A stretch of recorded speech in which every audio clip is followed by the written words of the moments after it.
Sekitar 200 massa melakukan aksi demo minta dilibatkan bekerja di proyek pembukaan PLTU Kebanagung, Kecamatan Semindang Aji, Kabupaten Oku, Senin 6 Februari 2023.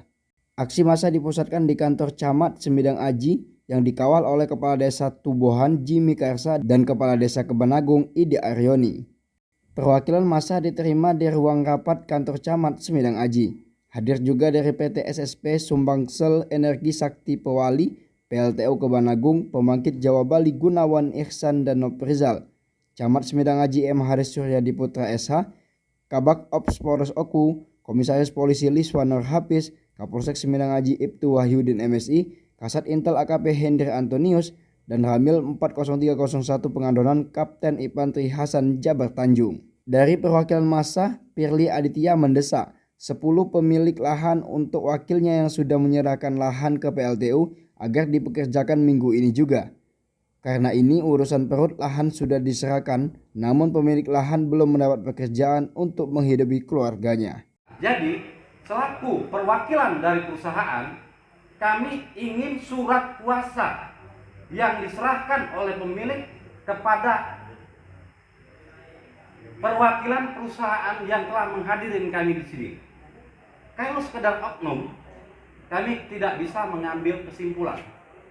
Maaf, andai kata besok Anda dipecat dari perusahaan, kami harus datang kemana? Itu salah satu poin yang harus Bapak ingat. Andai kata Bapak dari perwakilan perusahaan memang diutus untuk mewakili ketemu kami ingin surat kuasa yang memang benar-benar disampaikan oleh pemilik. Kami tidak mau berbicara tentang oknum. Tenaga kerja lokal dalam rangka tahap konstruksi PLTU di Desa Kebanagung supaya berkoordinasi dengan Kepala Desa Ring 1, Desa Kebanagung, Desa Tubuhan, dan Camat Semindang Aji melalui rekomendasi Kepala Desa sesuai dengan kebutuhan proyek. Kedua, tenaga kerja yang akan direkrut diprioritaskan dari pemilik lahan, perintis, dan masyarakat desa yang belum bekerja sesuai dengan kebutuhan. Tiga, PLTU berencana dalam 2 minggu akan merekrut 10 orang pemilik lahan secara bertahap yang akan dikoordinasikan dengan kepala desa. 4, warga desa yang direkrut untuk dipekerjakan wajib mematuhi aturan perusahaan disiplin kerja dalam 3K. 5. PLTU akan memprioritaskan penggunaan sumber daya yang ada di desa, material sipil sesuai dengan kebutuhan. Spesifikasi dan kemampuan akan dikoordinasikan dengan kepala desa sesuai dengan aturan yang berlaku. 6. PLTU wajib dalam memperhatikan, menjaga, dan melestarikan lingkungan hidup. 7. PLTU akan memberikan kontribusi CSR sesuai produktivitas perusahaan. 8. Perangkat pemerintah desa dan warga masyarakat Desa Kebanagung dan Tubuhan berkomitmen untuk mendukung pembangunan PLTU Sumbangsel 1 berjalan dengan kondusif dan lancar. Bila mana di kemudian hari terdapat tuntutan masyarakat Desa Kebanagung Tubuhan yang belum masuk dalam kesepakatan ini, maka warga akan mengkoordinasikan hal tersebut melalui Kepala Desa Kebanagung dan Tubuhan.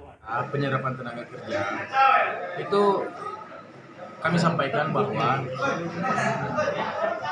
pekerjaan ini atau proyek ini kan berlokasi di daerah sini, yang secara otomatis akan menyerap tenaga kerja lokal yang ada, khususnya yang punya lahan, yang punya lahan yang mungkin kemarin kita posisi untuk kegiatan pembangunan tersebut. Nah, hanya saja penyerapannya memang belum maksimal dalam artian jumlahnya belum banyak karena masih kegiatan kita masih dalam tahap pekerjaan jalan, artinya masih dalam tahap penyiapan infrastruktur prakonstruksi. Jadi ketika jalannya sudah selesai, mungkin kita akan masuk ke tahapan selanjutnya, itu tahapan pembangunan PLTU-nya. Nah, disitulah tenaga kerja atau penyerapan tenaga kerja itu yang besar. Nah, jadi kita fokus selesaikan jalan. Tenaga kerja yang kita butuhkan memang tidak terlalu banyak karena namanya jalan itu kan kebanyakan alat berat yang bekerja. Nah, walaupun seperti itu, tenaga kerja lokal itu sudah mulai terserap. walaupun jumlahnya belum sebanyak warga lokal di sini. Nah, seperti itu. Apanya Pak? Saat ini yang sudah bekerja. Sekarang saat ini jumlah yang terserap itu kurang lebih sekitar 60.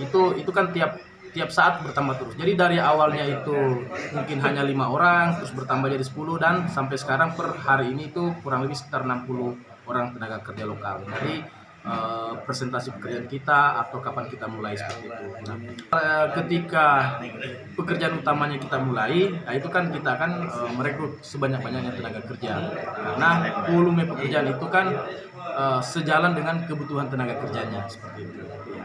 Bulan 2 bulan pekerjaan jalan selesai, ya baru kita mulai merekrut seperti itu. Kan ada terus target apanya Pak? Target selesai jalan ini dan Target selesai jalan ini sebenarnya akhir Februari. Nah, tapi kan ada kondisi-kondisi teknis yang mungkin tidak bisa kita hindari, faktor alam dan lain sebagainya, cuaca dan lain sebagainya, sehingga kita agak molor sedikit seperti itu, agak molor. Yang mudah-mudahan, makanya kami sangat butuh dukungan semua pihak supaya pekerjaan penyiapan ini lancar, supaya kegiatan utama kita bisa mulai seperti itu. Jadi keluhan-keluhan masyarakat mengenai warga-warga yang belum terakomodir bekerja itu kedepannya kan akan kita akomodir. Apalagi di sini ini kan bukan bukan proyek yang hanya berdurasi 1 minggu 2 minggu ini. Dari Kabupaten Oku, Apriansyah, KBR TV melaporkan.